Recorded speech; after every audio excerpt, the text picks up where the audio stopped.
My boyfriend brought another girl to our Ferris wheel, the place we shared our first kiss.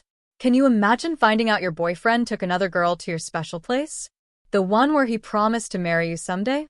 What I'm about to tell you isn't just about a broken promise. It's about a betrayal so deep. It pushed me to a path of revenge so wild, I almost didn't recognize myself. So, Colin. My boyfriend, Colin.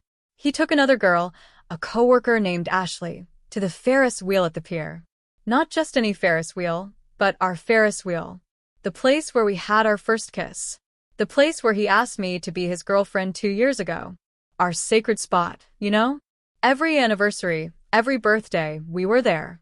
He'd even talked about getting married right at the top, overlooking the ocean. It was our thing. Then I saw it. Ashley's Instagram story. My heart just dropped. There he was, Colin, sharing cotton candy with her in the exact gondola where we'd carved our initials. Taking selfies at sunset just like we always did. It was a punch to the gut. I confronted him, of course. And his response?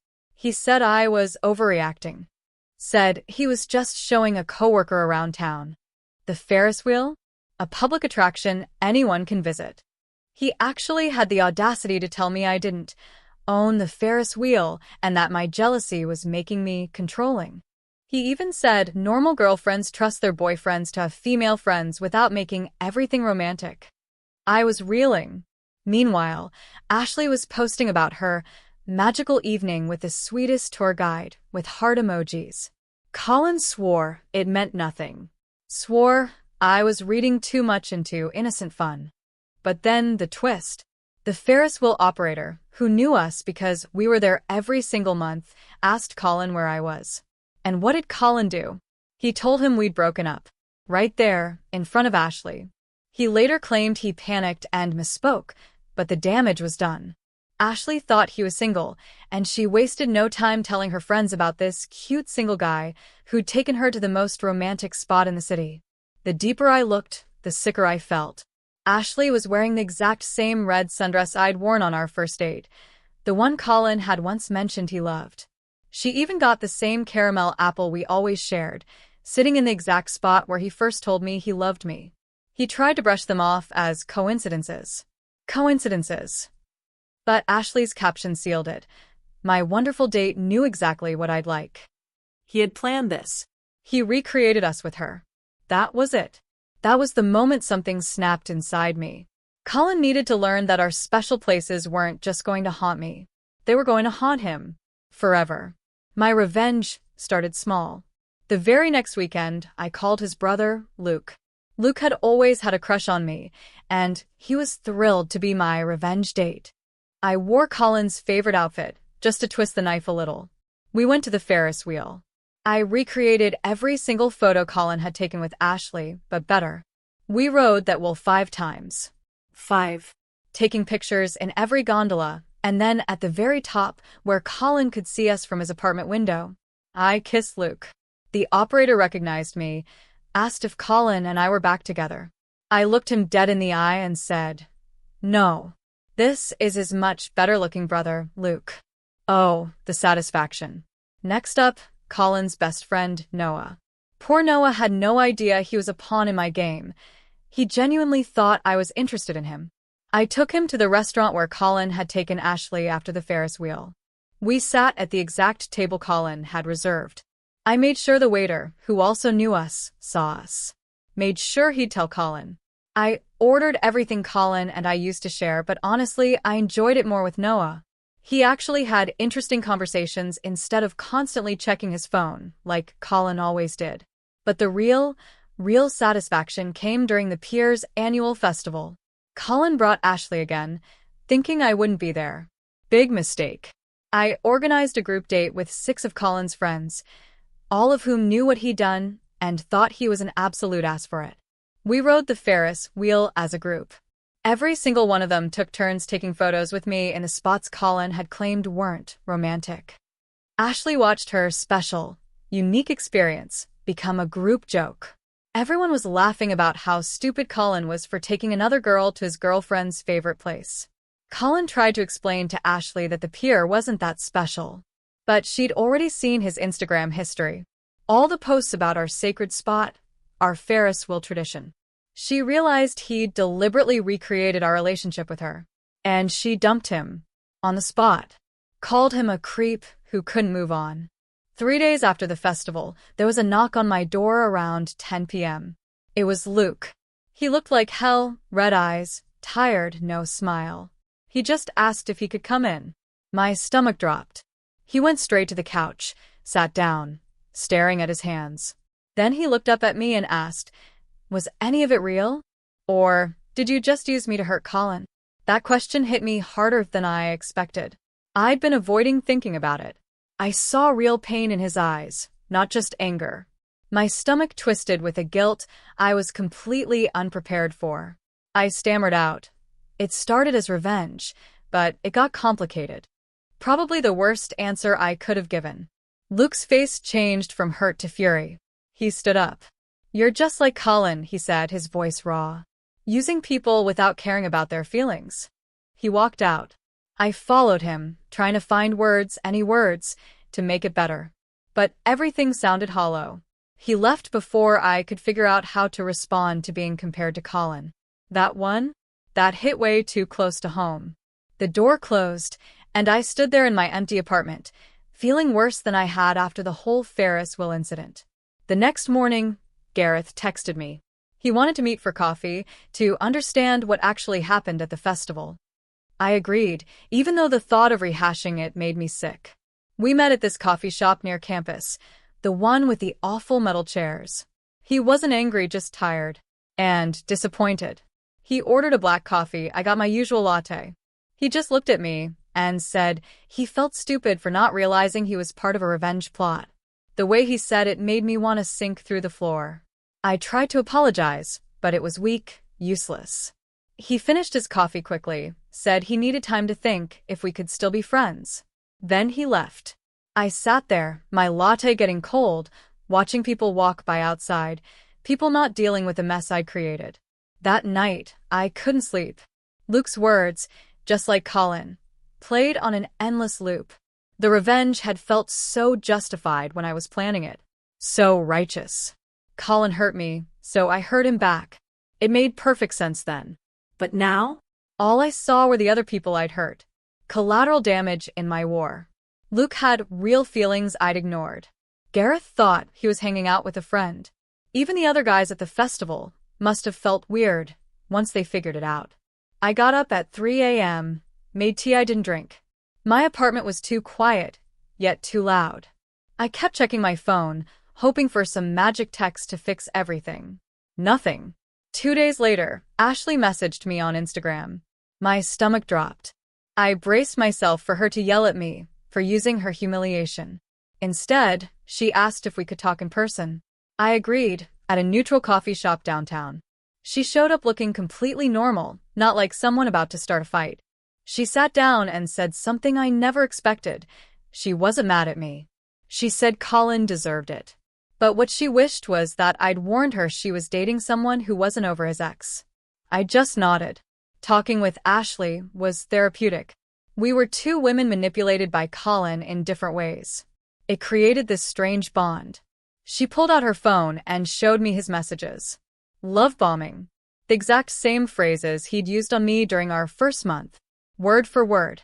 Seeing our experiences side by side was both validating and disturbing.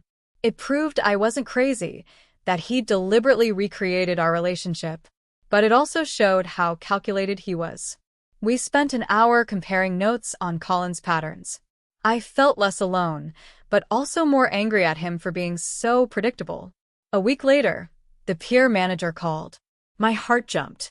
I'd been avoiding anything related to the Ferris wheel. He left a voicemail, saying Lavender wanted to talk. Something in his tone made me go. I drove to the pier on a quiet Tuesday afternoon. Lavender, the operator, was in her usual spot. She waved me over. She didn't lecture me. She just gestured for me to sit on the bench next to her booth. She'd been running that wheel for 15 years, she said. Seen more relationship drama than anyone should. Revenge might feel good temporarily, she told me, but it never actually heals the hurt that caused it. I watched the wheel turn. She was right. I still felt just as betrayed by Colin. Maybe even more so after seeing those messages Ashley showed me. All the revenge had done was spread the hurt around to other people who didn't deserve it. Lavender asked if I felt better now that Colin and Ashley had broken up. I had to admit I didn't. I felt worse. Luke was hurt. Gareth was disappointed. And I'd become the kind of person who used people just like Colin did. Colin's mom, Felicia, called the following week. My heart jumped again. We'd always gotten along. I expected her to defend him. Instead, she apologized for how he'd treated me. She said she'd raised him better. Then she told me Colin was struggling, locked himself in his apartment, not responding to anyone. I felt a complicated mix of satisfaction and concern. Part of me was glad he was facing consequences, but another part didn't want him seriously hurt. I asked if he was okay. She sighed. He'd finally answered her calls, agreed to start therapy. Apparently, he had attachment issues, patterns from his parents' messy divorce when he was 13. His dad had cheated. The therapist thought Colin was recreating that pattern, seeking validation from multiple women because he was scared of commitment. It explained some things, but it didn't excuse any of it. Plenty of people have divorced parents and don't take other girls to their girlfriends' special places. Felicia understood. She wasn't asking me to forgive him, just letting me know he was getting help. I hung up, drained. I spent the next few days avoiding everyone, just scrolling social media, seeing what people were saying about the festival disaster. Someone even posted a poll. Did she go too far with the revenge? 60% said yes. It made me feel worse than I expected. Luke's words echoed in my head. Just like Colin. I'd spent so long hating him for that behavior, and then I'd done the exact same thing. Alistair, one of Colin's friends, texted me. He'd stayed completely neutral through everything. He asked if I wanted to grab lunch. Actually talk instead of hiding.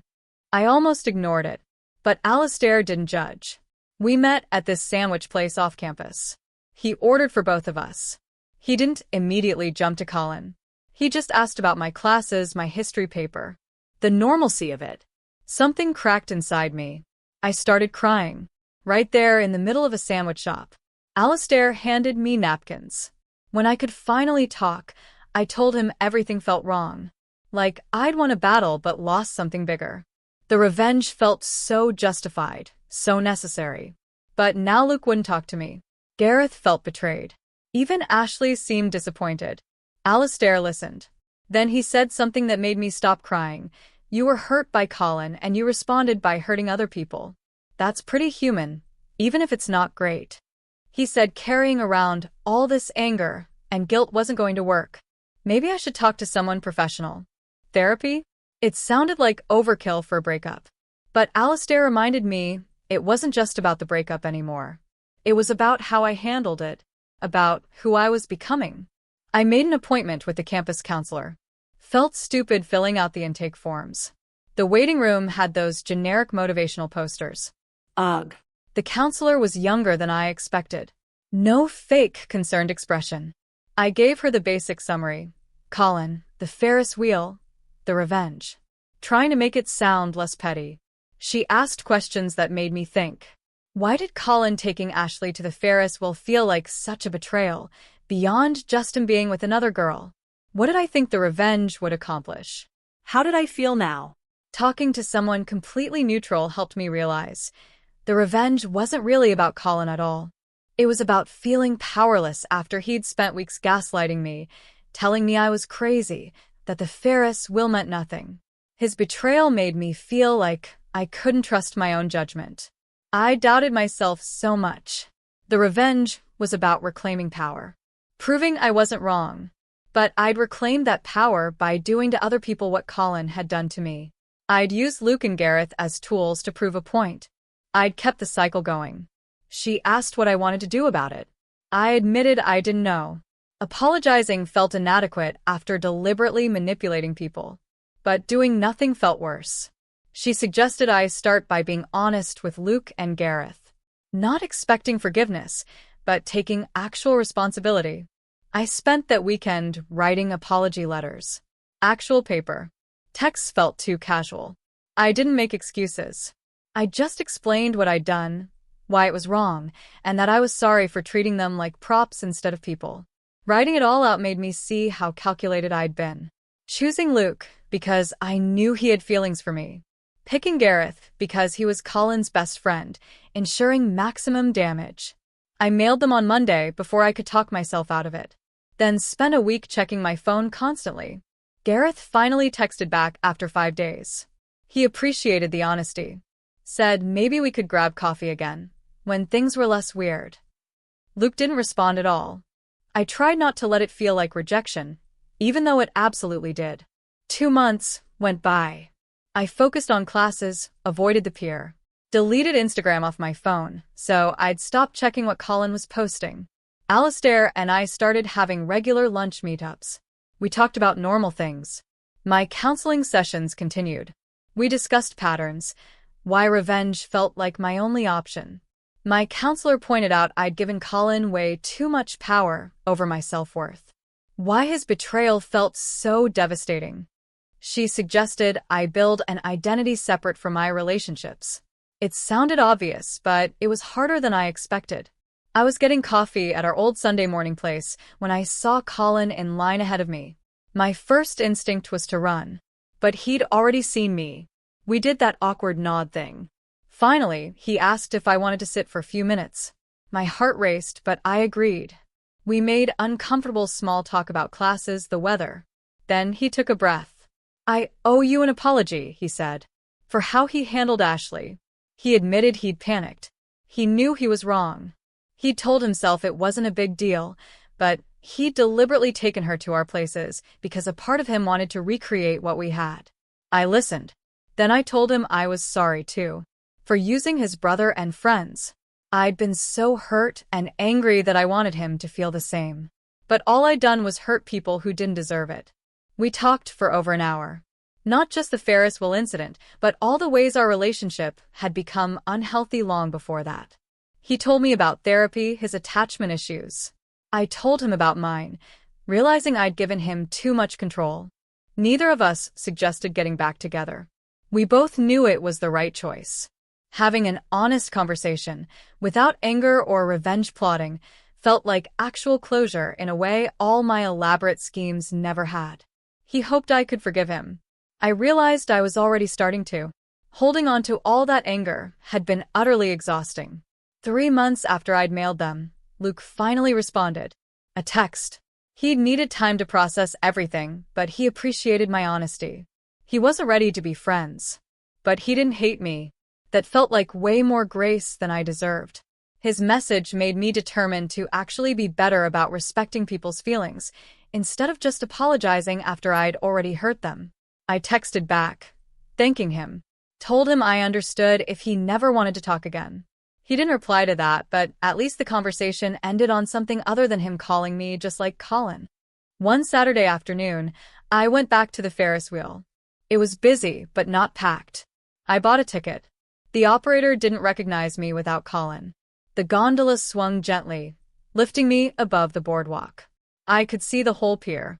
For once, I wasn't thinking about Colin, or revenge, or who I'd brought here to prove a point. I was just sitting there, watching the ocean, remembering why I'd loved this place before it became a battleground. The Ferris wheel paused at the top. I looked out at the water, the beach, the town, and something shifted. This place didn't have to be about Colin, or our relationship, or what he'd done wrong. It could just be somewhere I enjoyed, without all the drama. I realized, sitting there, that winning against Colin wasn't about making him hurt the way he hurt me. The revenge felt good for maybe 5 minutes. Then came the guilt. Colin was wrong, but I became someone just as bad, using people as props in my revenge story. The ocean stretches out below me. I can see the whole pier, the beach, the town. None of it belongs to Colin anymore. Because I'm taking it back for myself. Not for revenge. I'm still working on forgiving him, and forgiving myself. The Ferris wheel starts moving again, carrying me back down. I don't have everything figured out. Probably won't for a while. But at least I'm not that person anymore, the one who thought hurting someone back would make the original hurt go away. And you know what? That's something. Have you ever found yourself in a situation where revenge felt like the only option, but then you realized it just created more problems? Tell me your story in the comments below. I really want to hear what you think.